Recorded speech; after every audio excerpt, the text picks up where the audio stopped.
একটা রাষ্ট্রের প্রশাসন এবং সরকার যদি বেহায়া বেলাল্লাপনায় মত্ত থাকে তাহলে তার দায়ভার চুকাইতে হয় জনগণকে। বর্তমান বাস্তবতায় তেমনই ঘটছে।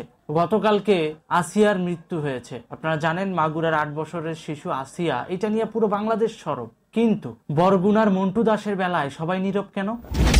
তার মেয়ের ধর্ষণের বিচার চাইতে গিয়ে লাশ হতে হয়েছে ওই হিন্দু নাগরিককে, তার বেলায় সবাই নীরব কেন? হিন্দু এই কারণে? আমি তো হিন্দু আর মুসলিম দেখতেছি না, আমি তো দেখতেছি মানুষ। একজন বাবার জায়গা থেকে তার মেয়ের ধর্ষণের বিচার চাইতে গেছে, পায় নাই, পরবর্তীতে থানায় গিয়েছে মামলা করতে, মামলা করেছে। যেই দিন মামলাটা কোর্টে উঠবে, শুনানি হবে, তার আগের দিন এই মন্টু দাসকে মেরে তার বাড়ির পেছনের এক ঝোপের সামনে ফালায় দিয়ে চলে গেছে। এটাই কি তাহলে আমাদের জাতীয় নিরাপত্তা? এভাবে বিচার চাইতে গিয়ে যদি খুন হতে হয় তাহলে তো ভবিষ্যতে মানুষ অন্যায় হলেও বা অন্যায়ের শিকার হলেও বিচার চাইবে না। তাহলে আমাদের মা বোনের সেফটি কে দেবে? কে দেবে আমাদের মা বোনের সেফটি, যেটার কারণে আমরা নির্ভয়ে বলতে পারবো যে না, আমার সন্তানকে আমি বাইরে পাঠাইতে পারবো? আজকে 10 বছর, 8 বছর, 6 বছরের বাচ্চারাও নিরাপদ না। কেন? তারা লালসার শিকার হচ্ছে কিছু গোষ্ঠীদের দ্বারা, যাদের মেন্টালিটি ভরা তৌহিদি জ্ঞান কিন্তু নজর দেয় আপনার আমার মা বোনের দিকে। আজকে বরিশালের গৌরনদী উপজেলায় একজন শিবির নেতাকে গ্রেফতার করা হয়েছে, পুলিশ আটক করেছে। এক প্রবাসীর স্ত্রীর বাসায় গেছে পরকীয়া করতে। আবার মির্জাপুরে, মানে টাঙ্গাইল মির্জাপুর, সেখানে নারী ক্রেতাদের পর্নোগ্রাফি ভিডিও তৈরি করার জন্য গোপনে ছবি তুলে রাখত দোকানি, এবং সেটা পরবর্তীতে এআই টেকনোলজি দিয়ে পর্নোগ্রাফি তৈরি করে সে তার মনের খায়েশ মেটাত।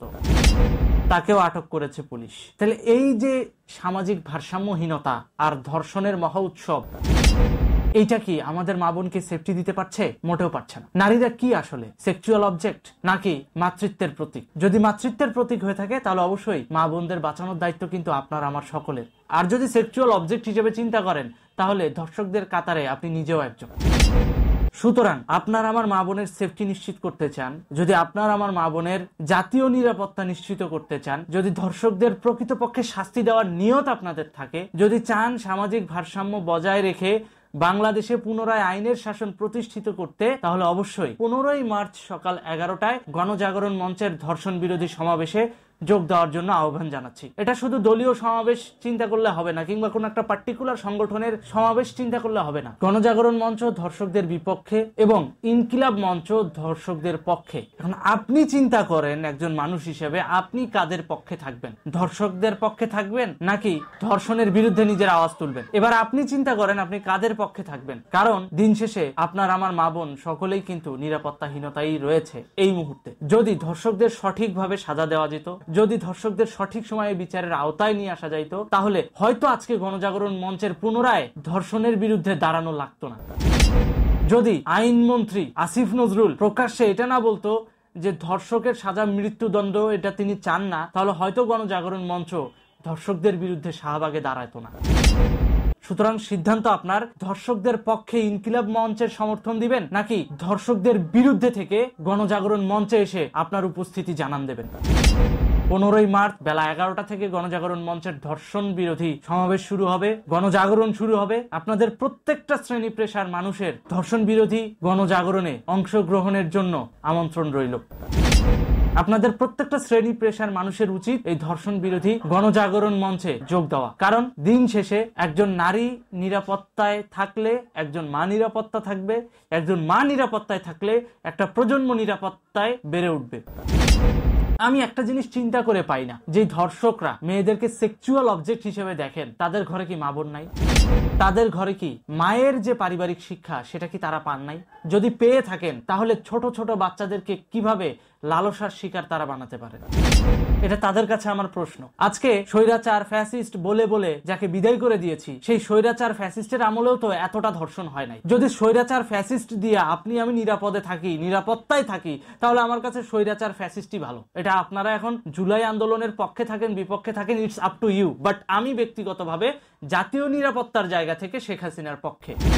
হ্যাঁ, ভবিষ্যতে যদি আবারও দেখি কোনো কারণে শেখ হাসিনা এই জাতীয় নিরাপত্তার প্রশ্নে আপোষ করেছে, তাহলে অবশ্যই সবার আগে আমি তার বিরুদ্ধে দাঁড়াবো। কিন্তু জুলাইতে দাঁড়াইতে কেন পারি নাই জানেন? কারণ আমি জানতাম জুলাইতে যেটা ঘটছে সেটা মেটিকুলাসলি ডিজাইন করা একটা ষড়যন্ত্র। অধিকাংশই গুজব প্রচার করা হয়েছে এবং সেই গুজবের তাল দিয়ে আপনারা ফ্যাসিস্ট উৎখাত করেছেন, আর সেই ফ্যাসিস্ট উৎখাতের ফলে আজকে নারীরা ধর্ষণের শিকার হচ্ছে, আজকে শিশুরাও রক্ষা পাচ্ছে না।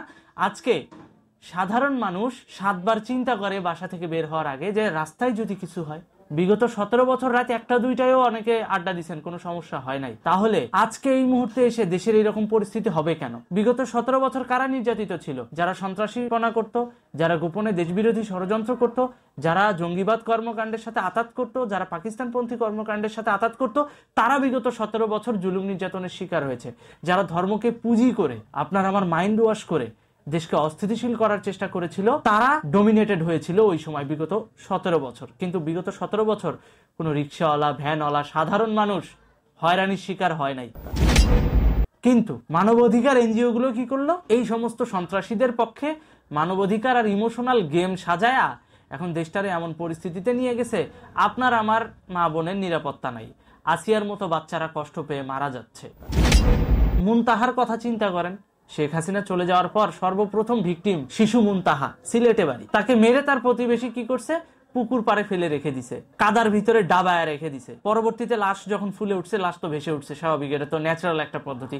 তো তখন বিষয়টা প্রকাশিত হয়েছে। আমাদের দেশের ছোট ছোট বাচ্চারাও কিন্তু এখন নিরাপদে নাই, নিরাপত্তায় নাই। মন্টু দাসের কথা ধরেন, বরগুনার সেই মন্টু দাস, তার মেয়ে ধর্ষণের শিকার হয়েছে, সে মামলা করেছে। অবশ্যই সে আইনের উপর ভরসা রেখেছে। সে যদি চাইতো বাবা হিসেবে ওই ধর্ষকের গলা কাটতে পারত, এবং সেটাতে বাংলাদেশের বর্তমান যে আইনের পরিস্থিতি, সেটাতে সে গ্রেপ্তার হলেও ওই মামলা চলতে চলতে বেশ কয়েকবার জামিন নিয়ে দেখা গেছে তার হায়াত পার করে দিতে পারতো। কিন্তু কথা হচ্ছে, সে কিন্তু আইনের উপর ভরসা রেখেছিল। কিন্তু আমাদের আসিফ নজরুল কি ঘোষণা দিছে? কারণ আইনমন্ত্রীর মাইন্ডসেটই এরকম যে ধর্ষককে ফাঁসি দেওয়া যাবে না, সে তার পক্ষে না, সে এই আইনের পক্ষে না। তাহলে আসিফ নজরুলের এই মেন্টালিটি প্রয়োগ হচ্ছে কাদের উপর দিয়ে? প্রশাসন এবং আইন এবং বিচার ব্যবস্থার মধ্য দিয়েই তো বাংলাদেশের সাধারণ মানুষের কাছে এটা পৌঁছাচ্ছে। তো তখন সাধারণ মানুষ কি দেখতে পাচ্ছে? যে তার সন্তান ভিকটিম হইল, তার সন্তান ধর্ষণ হইল, থানায় মামলা করা হইল, কিন্তু সে মামলার কোনো ফলাও কোনো কার্যক্রম নাই। বরং যেদিন শুনানি, তার আগের দিন বাদীকে মেরে বাসার পেছনে ঝোপের ঝাড়ে ফালায় রেখে দেওয়া হয়েছে। এইটা কি কোনো দেশের আইন বা প্রশাসন বা একটা সামাজিক নিরাপত্তার জায়গা থেকে এটা কি কোনো দেশের কর্মকাণ্ড হতে পারে? মেয়ের ধর্ষণের বিচার চাইতে যায় মন্টু দাস যদি লাশ হতে হয় এবং তার প্রতিবাদ করতে যদি স্বজাতি নয় এই কারণে যদি সেটাকে স্টপ রাখা হয়, এবং তার প্রতিবাদ করতে যায় যদি সাধারণ মানুষ হীনমন্যতায় ভোগে যে মন্টু দাস তো হিন্দু, মন্টু দাস তো মুসলিম না, মন্টু দাস তো আমাদের স্বধর্মের কেউ না, তাহলে কেন এটা নিয়ে প্রচার করব? তাহলে বলবো, ভাই, কালকে আপনি যখন ভিক্টিমাইজ হবেন, আপনাকেও কোনো না কোনো শ্রেণীর কাতারে ফালায়া বলবে ওর প্রবলেমে আমি কেন যাব। এটাই রিয়েলিটি। সুতরাং ধর্ষকদেরকে আর কোনো ছাড় নয়।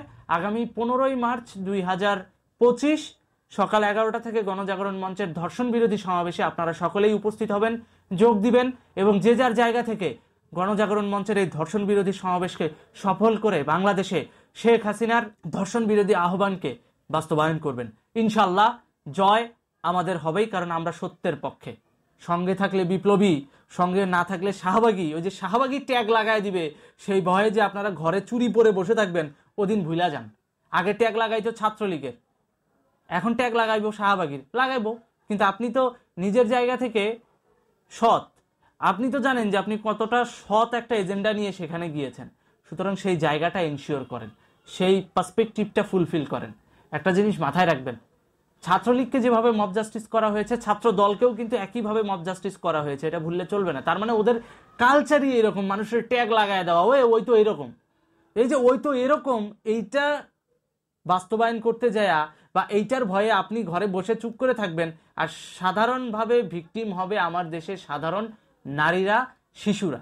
আসিয়ার মতো গরিব শ্রেণীর মানুষরা সব থেকে বেশি নির্যাতিত হবে, বাসা থেকে তুলে নিয়ে গিয়ে রেপ করবে। এটা কোন ধরনের ন্যায় বিচার ব্যবস্থা হতে পারে বলেন তো?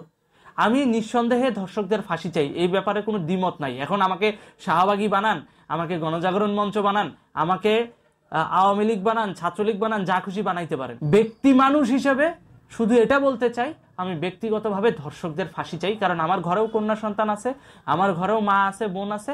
তাই আমি এইগুলো নিয়ে আসলে বসে থাকতে পারি না, এগুলো দেখলে আমার মাথা ঠিক থাকে না। কারণ নারীরা মা জাত, আর মা জাতকে অসম্মান যে করে আমি তাদের প্রশ্রয় দেই না, সহ্যও করি না। সোজা বাংলা কথা। ভালো থাকুন, সুস্থ থাকুন। ভিডিওটি ভালো লাগলে বন্ধুদের সাথে শেয়ার করুন, যাতে গণজাগরণ মঞ্চের যে ধর্ষণ বিরোধী সমাবেশ সেটা সফল হয়।